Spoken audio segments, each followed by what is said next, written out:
now, without further ado, very happy to I'll need to turn the welcome volume up a bit. Stewart Whyte to our evening session of Reading Scotland. I've known Stewart for many, many years. I invited him because of his father and his grandfather, two men who played quite an important role in the cultural life of Scotland during their own lifetimes, and they have been sadly neglected and partly forgotten in the intervening years. But we're going to find out. I'm going to do a presentation here, but it's partly an interview format. So I'll do an overview of the lives and careers of Ian, the grandfather, and Don, the father, Whyte. And grandson Stewart will come in to answer some questions and give us some insights into their lives. I first heard about Ian and Don Whyte when Stewart, it's about 10 years ago now, came into possession of a lot of material that had been produced by his father and his grandfather, lots of newspaper cuttings and music scores and manuscripts and all sorts of things. And they had been collected by his sister Eileen, and I'll say a bit more about that in a minute.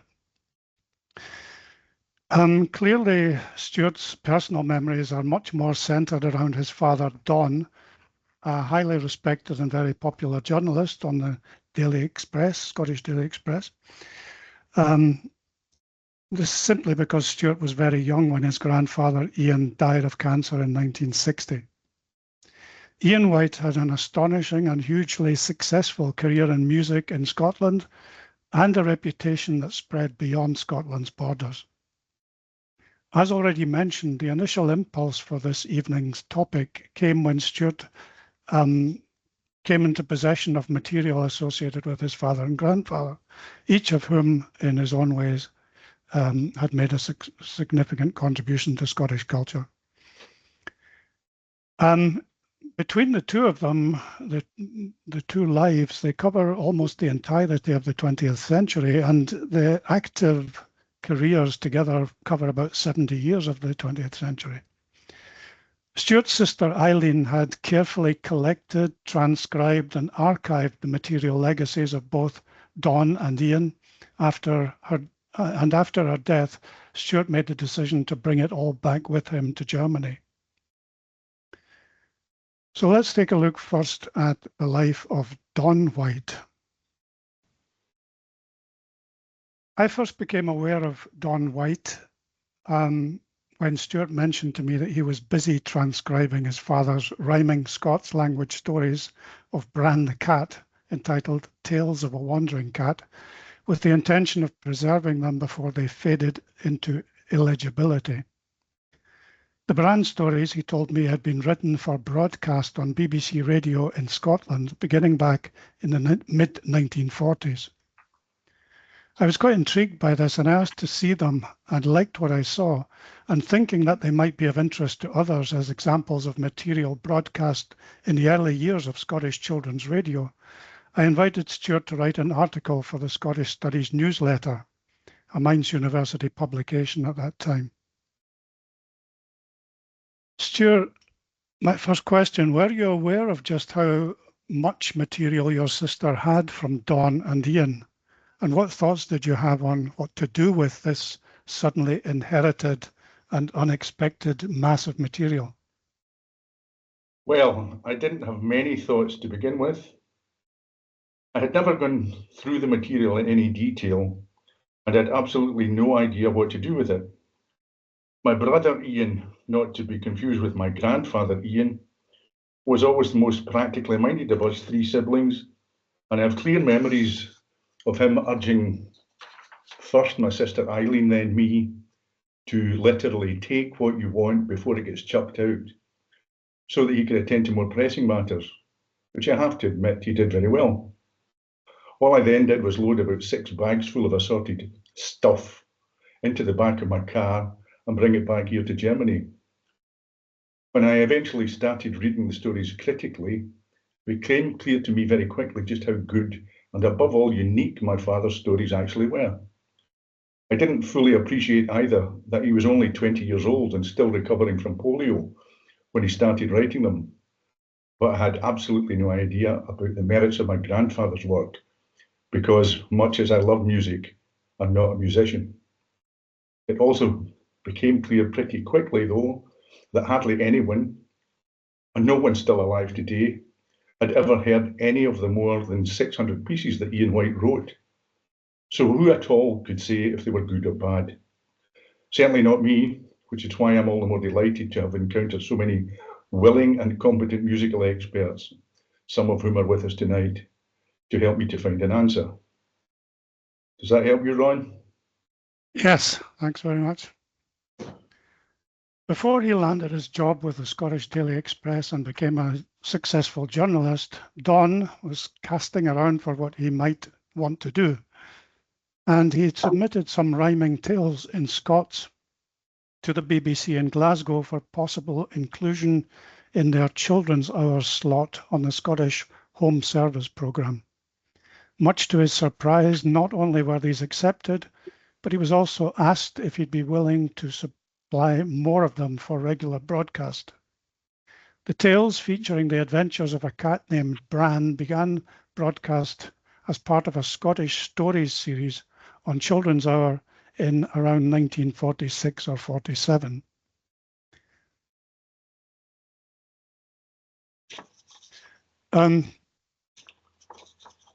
In an article, it says on the screen here, just to bring you up to date here, an article entitled Swithering White, which is a nice title.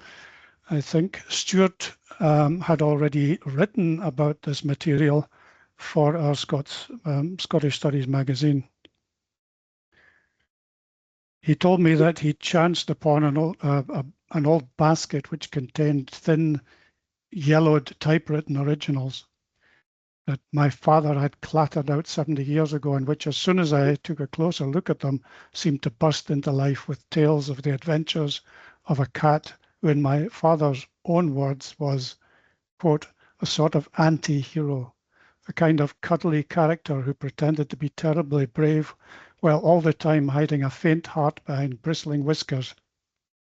He dressed in outlandish clothes, had a wife and son, and lived in the fictional village of Gaberlone.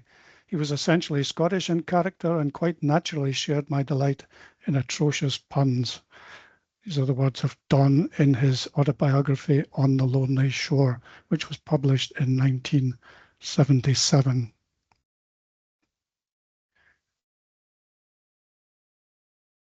Yeah. Stuart, you wouldn't have been born when the Bran poems were broadcast, but when did you become aware of that part of your father's life? And did he ever read them to you as a child? Good question. I always knew about Bran, but I can't remember my father ever reading any of the stories to me as a child, which is a pity, because they only really come alive when they're read aloud, especially by him. Reading them randomly for the first time, I immediately saw how good, sometimes brilliant they are, and how unique the medium of live radio broadcasting must have been. I was, and still am, in possession of 41 out of perhaps as many as 300 stories and poems about a strange talking cat wandering aimlessly through post-war Scotland, and I still didn't know what I was going to do with them. But I knew for sure what I was not going to do with them: consign them to the bin.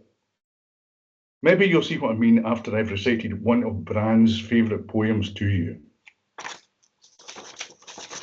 Once there was a sea lion, a slithery, sleek sea lion, was spent his time reclining in the surf beside the sea. And as he was a lion by the sea, he used to think that a sea lion was the nicest kind of animal to be.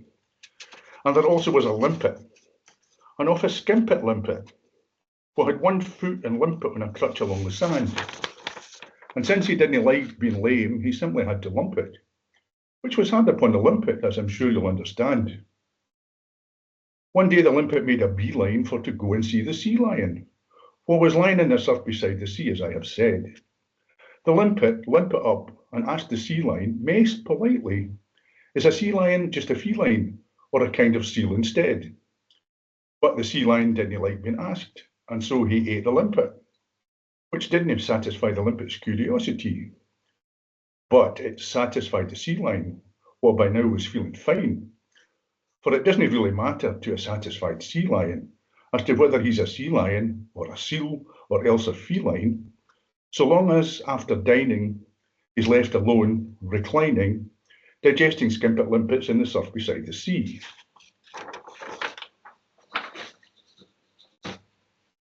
Yeah, well, he definitely shouldn't have been thinking about putting them in the bin. That would have been a big mistake. One of the reasons why Stewart wrote the Swithering Whyte articles is because the family were unsure of what to do with this massive material, and that's why they were swithering about. Some people wanted to throw them out, I think. Some people wanted to do something with them, including Stewart, and that's why he decided to pack them all up and bring them back to Germany. And he has carried on some of the process of transcribing, which his sister had started before she died. And maybe some people in the discussion session later, if we've got time for one, will have some ideas about what we might do with 41 episodes. 41 episodes of Bran the Cat, or Tales of a Wandering Cat, Stewart has in his possession. Just to give you a look at what these look like, on the right there, you can see the original BBC radio script, which Stewart found amongst all the material and brought back. And on the left-hand side is the transcription, which his sister had done. So that was her way of trying to preserve these scripts from being lost entirely. The post-war period saw a major reorganisation of BBC Radio in Britain when broadcasting from the BBC regions restarted after the interruption of war.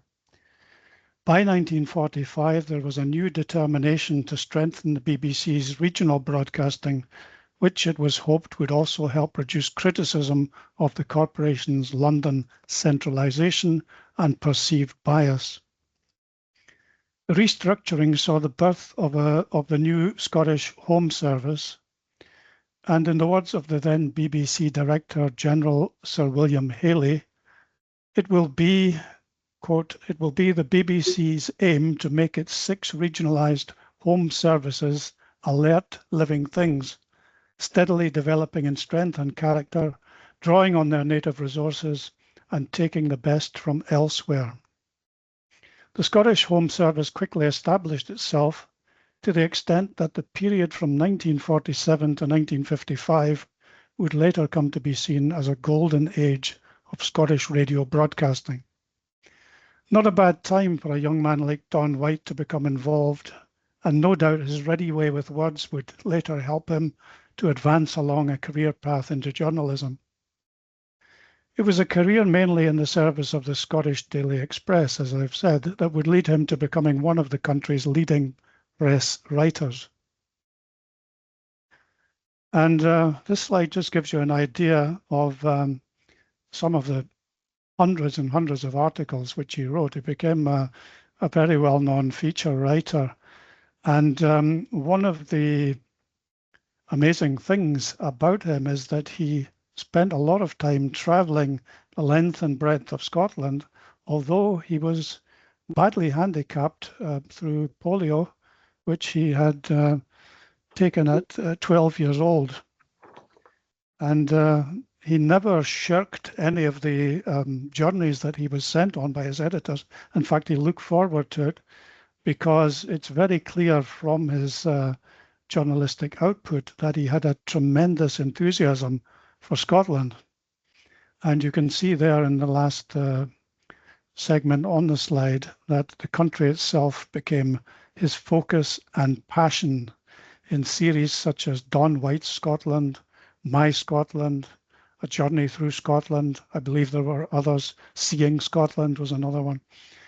So he looked at the land, he looked at the developments that were happening. He was very interested in the people and places of the country.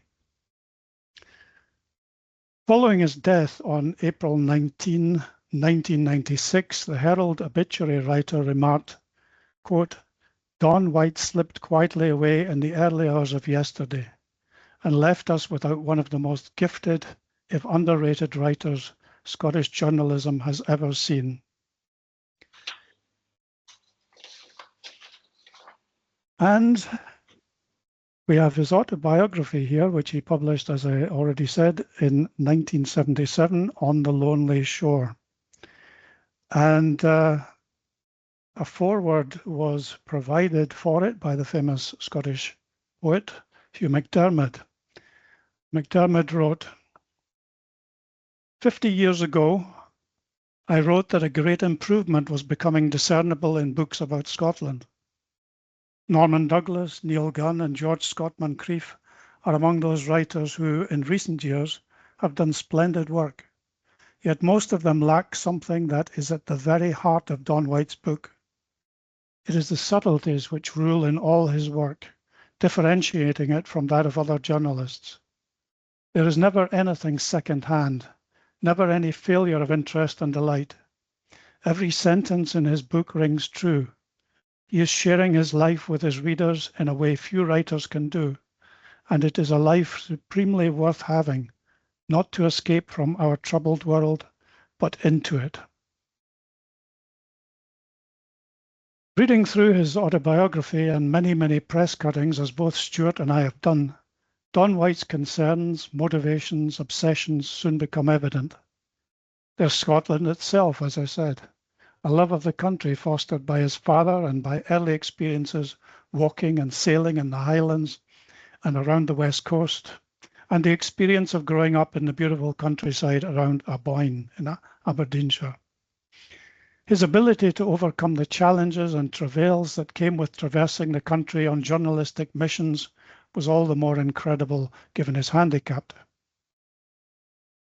But he was determined to lead a full and active life. And some of the more demanding and adventurous journalistic missions he undertook are described in his autobiography. Later concerns such as conservation issues, the depopulation of the Highlands and Islands, misgivings about industrial development, waste and pollution were also close to his heart. But most of all, it was the people and the places he encountered through his job that left their greatest mark.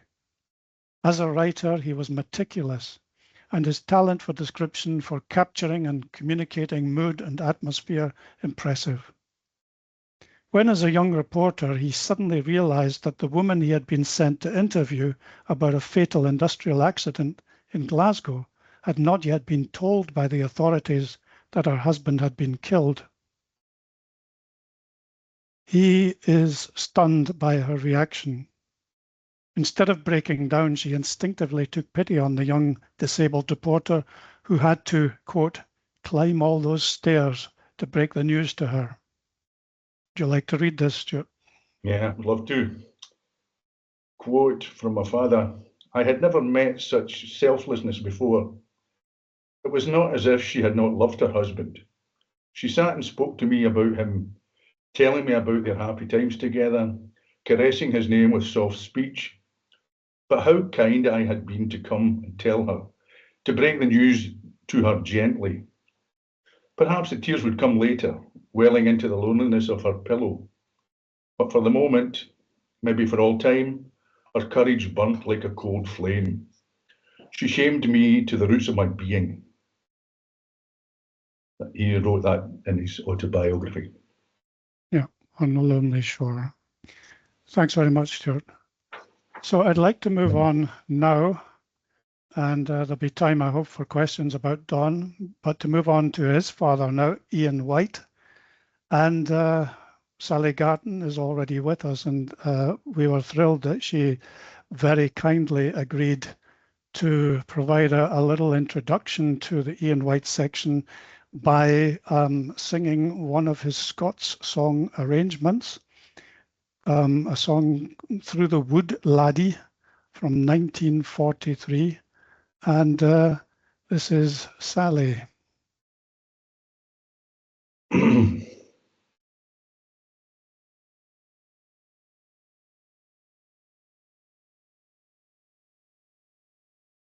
Ron, can I just say that the sound is not working yet? Ah, okay. Can you make sure to share the sound as well? Sorry. Yeah.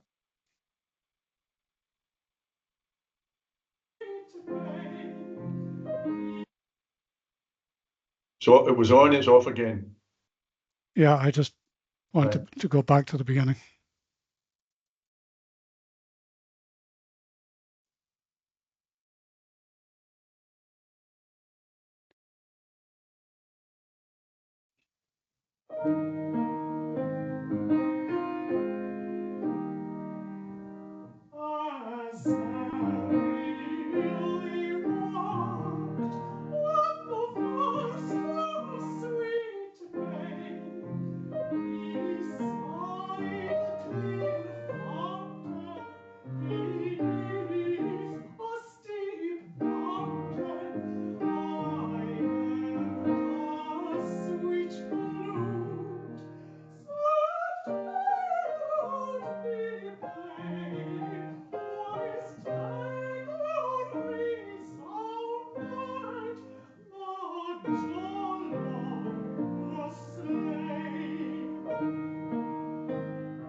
Thank you very much. It was beautiful. Thank you very much. Yeah.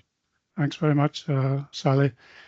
As you will have seen from the note there on the screen, it was 2 words by Alan Ramsay from his Tea Table Miscellany. Alan Ramsay, for those who don't know him, was an 18th century Scottish poet. And the music was Through the Wood Laddie, arranged by Ian Whyte.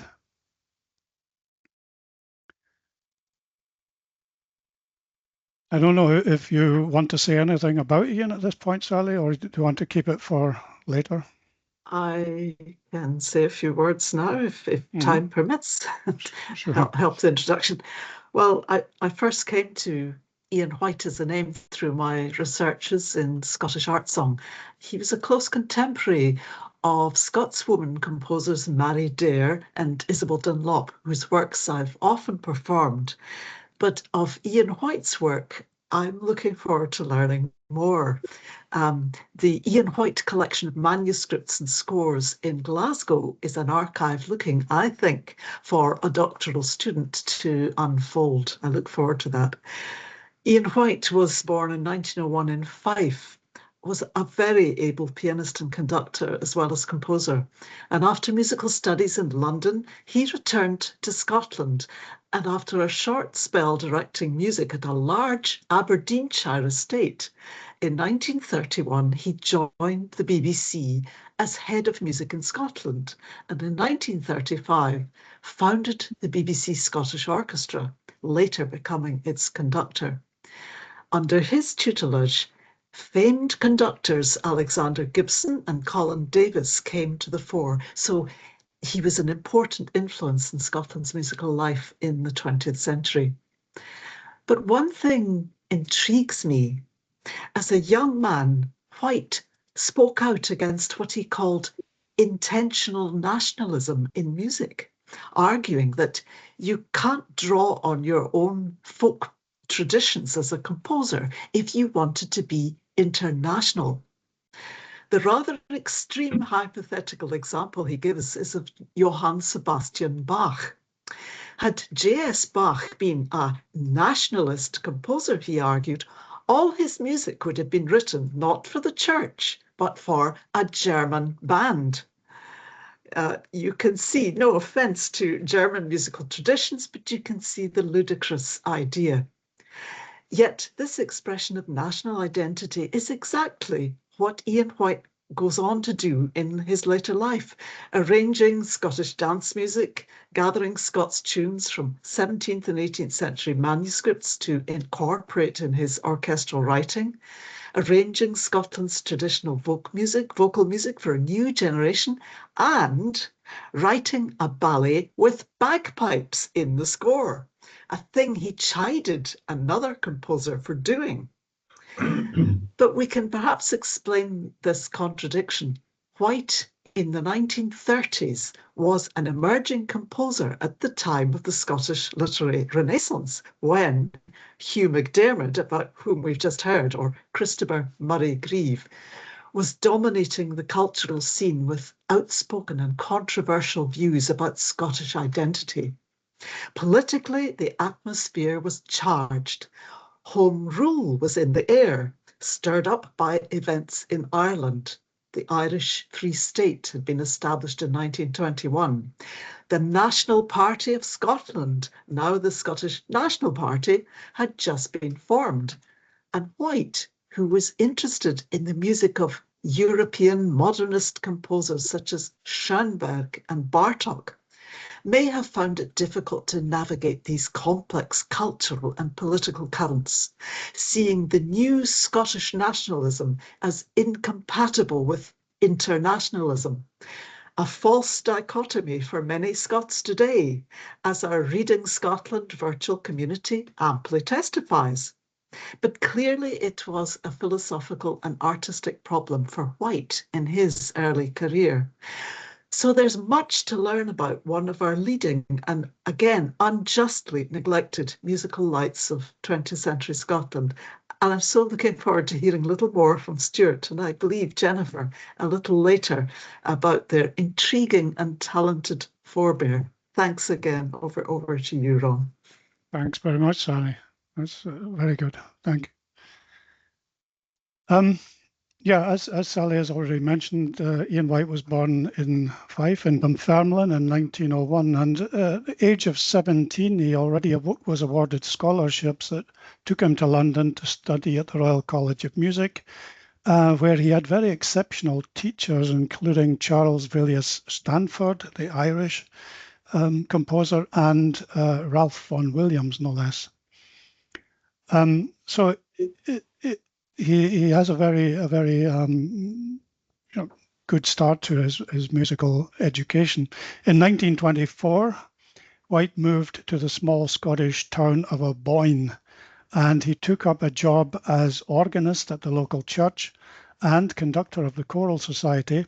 But these jobs went along with one that you just referred to there, Sally, with a private appointment as Director of Musical Activities at nearby Glentanner House, home of the landowner, Lord Glentanner, who was a keen amateur musician. With Whyte's help and the space provided by the Barnes stately home, he was able to put on performances of opera there quite regularly. Stuart, how much do you know about this man? He sounds quite intriguing and eccentric. Both very true. Obviously, I didn't know him, but my research and my memories tell me his name was Thomas Coates. He was the second Baron Glentanner and the director of J&P Coates Limited, the thread company that was instrumental in establishing the weaving and textile industry in Paisley, and one of the largest companies in the world in 1905. He was an extravagant figure who was said at the time to be, I'm quoting here, the second most eligible bachelor in Britain after the Prince of Wales. So the way I see it, money was literally no object. Ian had the talent and Tam had the cash. Yeah, it's an interesting kind of relationship, isn't it? It sounds almost like an old-fashioned relationship between a musician and his what would you call it? His landowner. The kind of thing seems to belong to an earlier age. Yeah, very much so. Ian became Director of Music for the BBC in Scotland in 1931, and his love of Scotland and Scottish music saw him involved in bringing the country's forgotten and neglected music back before a public through the radio series, first of all, Music from the Scottish Past, for which he provided arrangements of traditional music. In 1935, he became the main founder of the BBC Scottish Orchestra, as Sally already mentioned.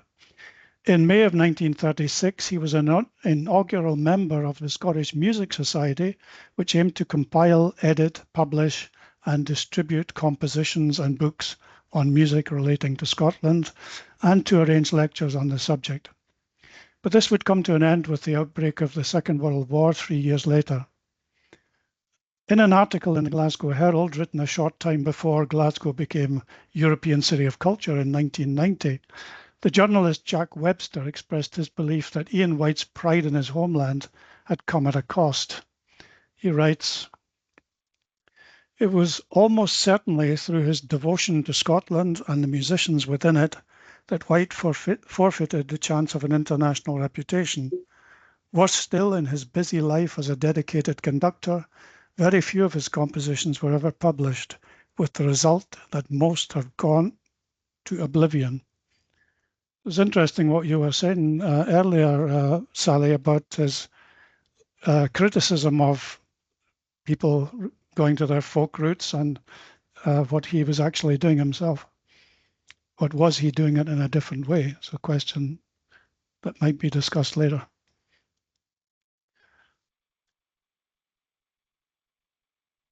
Stewart, yeah, we're thinking this may be changing, this oblivion that Jack Webster talks about, because of some recent developments. I'm trying to read off my notes, but I'll need to change them. I'm delighted to see that Robin McEwen is with us this evening. Well, I think he is. Yes. As unlikely and contrived as it may seem. That's me. This unfortunate state of affairs recently took a totally unexpected turn, very much for the better. This is still gobsmacks me. During our preparations for this interview, we were absolutely amazed to read that after almost 70 years, completely unrelated to any of our research and efforts, Ian Whyte's violin concerto was to be given its world premiere at the City Halls in Glasgow on 20th November 2025 by the very orchestra that he himself had founded and formed 90 years previously, the BBC Scottish Symphony Orchestra, conducted by Martin Brabin and featuring solo violinist Stephanie Gonley. Ever since we embarked on this venture, we have been aware of how chance encounters can change just about everything you think you want to talk about. But why this was happening now of all times? How's this for a chance encounter? In an article in Vox Carynx on 14th November, Paisley-born composer, arranger, conductor, and musicologist Robin McEwen, if I've got it all right, tells of a chance encounter he had with my mother. Yep, violinist Nan Whyte, who was waxing lyrical about her late father-in-law in the course of a casual conversation they had in 1993. I'll quote you now, Robin.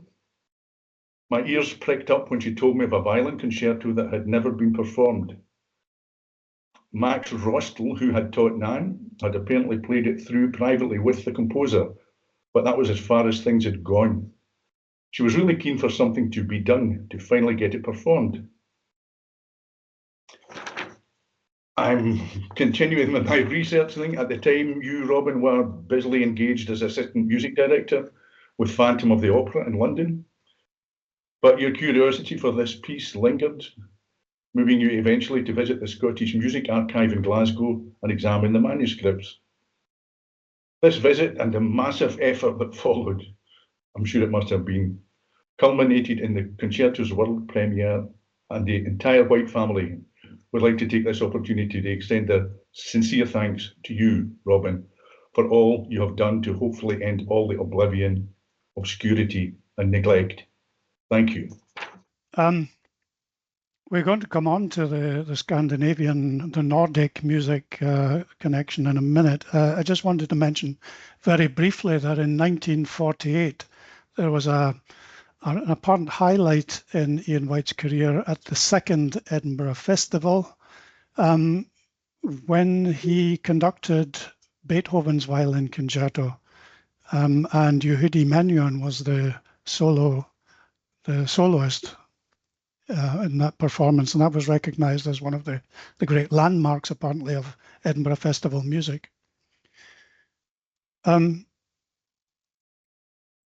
Just while we were on, before we move on to the Scandinavian Nordic stuff, we've talked about the catalogue, and I literally just took one picture of a couple of pages of it, just to show how involved he was with arrangement of Scottish music. Anyone who knows any Scottish music at all will recognize most of the titles there probably. And that's just a single, a couple of pages, a snapshot of what was much, much more. So we know there's the Scottish interest, we know there's a Scandinavian interest. And on that note, we should move on to the late Marshall Walker, Professor of English at the University of Waikato in New Zealand, who died in 2014. He was a huge devotee of Ian Whyte. He called him my boyhood guru. And he mentions this in a 6-part Radio New Zealand series, which is available on the internet, called Letters to Sibelius. And it was adapted from Walker's book, Dear Sibelius, Letter from a Junkie, which was published in 2008. An interesting title. As a boy, Marshall Walker had attended the conductor's concerts broadcast from the BBC studio in Glasgow.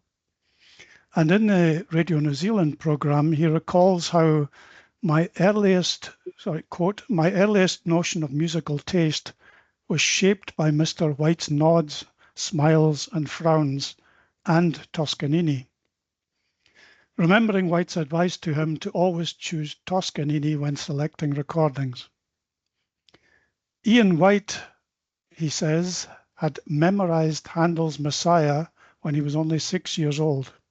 And in another anecdote, he recalls how Whyte, quote, one night during the Second World War went home in high spirits, holding a piece of paper, a telegram from Sibelius, who had heard a broadcast performance of his own Second Symphony from Glasgow. The message read, "Thank you, Ian Whyte and orchestra, for playing my Second Symphony as I intended it to be heard."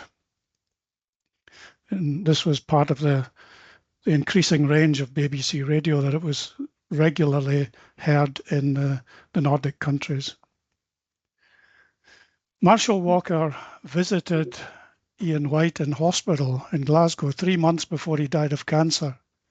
He took with him a gift of a new biography of Toscanini. What do you know about the Marshall Walker connection, Stuart? I know that Marshall and Don only met in the early 1990s and hit it off immediately, probably due to their mutual hero worship of Ian. Marshall's even greater love was Sibelius. So as a teenager in Glasgow in the 1950s, he was automatically drawn to Ian Whyte, so I'm told, who possibly loved Sibelius even more than Marshall did. The story goes that Marshall's auntie worked in the BBC cafeteria in Queen Margaret Drive and used to sneak her nephew in to listen to whatever my grandfather was rehearsing with the BBC SSO. Pair struck up an unlikely friendship, and Marshall did indeed visit Ian on his deathbed in 1960. There's obviously no way of corroborating this story now, almost 70 years later, but I can most definitely confirm that when I had the pleasure of visiting Marshall at his home in Hamilton, New Zealand in 1994, his most prized possession, proudly displayed in a glass case on his living room wall, was a pair of my grandfather's batons, complete with a dedication to the wee boy who adored Sibelius. And this is where my formal part of my preparations end, and I can think of no nicer way to end it. So thank you all for listening to the formal part. Ron, back to you. Yeah, thanks, Stuart. As we've already noted, the recent premiere of Ian's violin concerto gives some hope of possible new interest in his music, and it might help to stimulate others to take a look into the enormous collection of his works in the Scottish Music Centre or National Library. I have here a recent piece of criticism of the violin concerto, very positive piece, which I'll let you read for yourselves.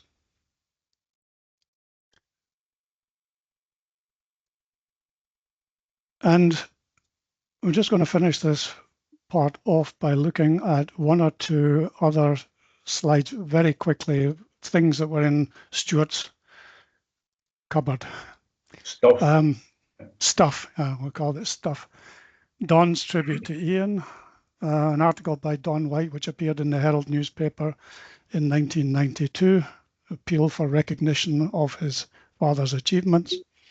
And in it, he remarks the finale of Ian Whyte's ballet Donald of the Burdens, which Sally mentioned earlier, the ballet with bagpipes, was performed by the Scottish Chamber Orchestra at the Edinburgh Festival this year. But his violin concerto, once hailed by Max Rostal as, quote, the most significant of this century after Sibelius, remains silent. Thanks to you, Robin, no longer. Another slide, a letter, there were several letters from well-known people. This is from Henry Wood, the man who started the Promenade concerts, Brahms, which are still going strong. An example which I know is already in the collections of collaboration between Don and Ian, Don's words and Ian's music, dedicated to Stuart's mother and Don's wife, Nan White. This we found and were kind of intrigued by because it's the work of the Scottish actor James Copeland. It looks like a handmade version of his collection of poems or rhymes, as he would have preferred to call them. We just speculated about whether this came into the possession of Don or whether he bought it. No idea. You have no, because it's an interest in this, we call rhyming Scots language poetry. I think they're absolutely excellent. That's why we included them. Yeah, that for that reason as well. James Copeland is, he was an actor, and he appeared in quite a few small scale things, TV series and so on. Probably his chief claim to fame is as the writer of the song "These Are My Mountains," a much maligned song, but he wrote it as a response to a competition on STV, apparently. And he's also the father of James Cosmo, the Scottish actor, who I'm sure, if not the name, at least the face will be well known to people. He's been in all kinds of films about Scotland, Braveheart and Highlander and Trainspotting, and you name it, he's probably been in it. And this was the last one that we thought worthy of inclusion. Again, it's full of Scots language poetry. I think we haven't been able to find out when this was published, but maybe some people will know something about Burnside of Glasgow, the publishers. It must be late 19th century, I think. But it would need a bit of investigation to know when the writers were actually active. And so we come to the grand finale. This is Stuart's cousin, Jennifer Whyte, on the left. So another name, Whyte, in the famed for her music. Sorry, one other thing I wanted to mention was the Harry Lauder connection before we hear Jennifer. Ian Whyte and Harry Lauder were apparently great friends, and Ian's orchestra played in Harry Lauder's Hogmanay show at least once. Nan Whyte played on the same bill as Harry Lauder in Kilmarnock in the late 1940s, I think it was. No, must have been later. Doesn't matter. And Harry Lauder, today you can see a silver pen presented by Harry Lauder to Ian Whyte in the Irvine Burns Club, because apparently they had a close connection musically and mutual respect. Nan Whyte was also William McIlvanney's English teacher, and William McIlvanney was Stewart's English teacher. So there's another Scottish cultural connection. Stewart, you wanted to introduce Jennifer and Sarah? Yes, I'm delighted to. I'll quote from my own notes, it's easier. When we started our preparations for this presentation a few months ago, we never imagined that what you're about to hear now could or would ever happen. That Ian Whyte's violin concerto should be given its world premiere a mere 6 weeks ago was an unbelievable piece of good fortune and coincidence, for which the Whyte family will always be grateful to you, Robin, but it doesn't end there. Hello. As far as we can ascertain, this wee gem was arranged by Ian Whyte sometime in the 1950s and has never been broadcast or performed in public until this evening. I can hardly believe it myself, but sometimes you just get plain lucky. The tunes you're about to hear have been recorded especially for tonight's presentation by none other than Ian Whyte's amazingly talented grandniece, celebrated West End musical director, orchestrator, composer, and musical supervisor of numerous hit musicals, who also happens to be my cousin, Jennifer Whyte on piano, and the brilliant Sarah Crisp on violin. They can't be with us tonight, unfortunately, but Ron and I will be forever grateful to them for listening to our initial blundering request for assistance. Before investing so much time, effort, skill, and love into breathing fresh life into what I reckon would otherwise be too long forgotten tunes. But please, judge for yourselves. Here we go. Hello, I'm Jennifer Whyte, and this is my dear friend Sarah Crisp, who's going to play the violin, and we're going to play Ian Whyte's A Scots Reel, a composition based on 2 traditional Scots fiddle tunes.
Thank you.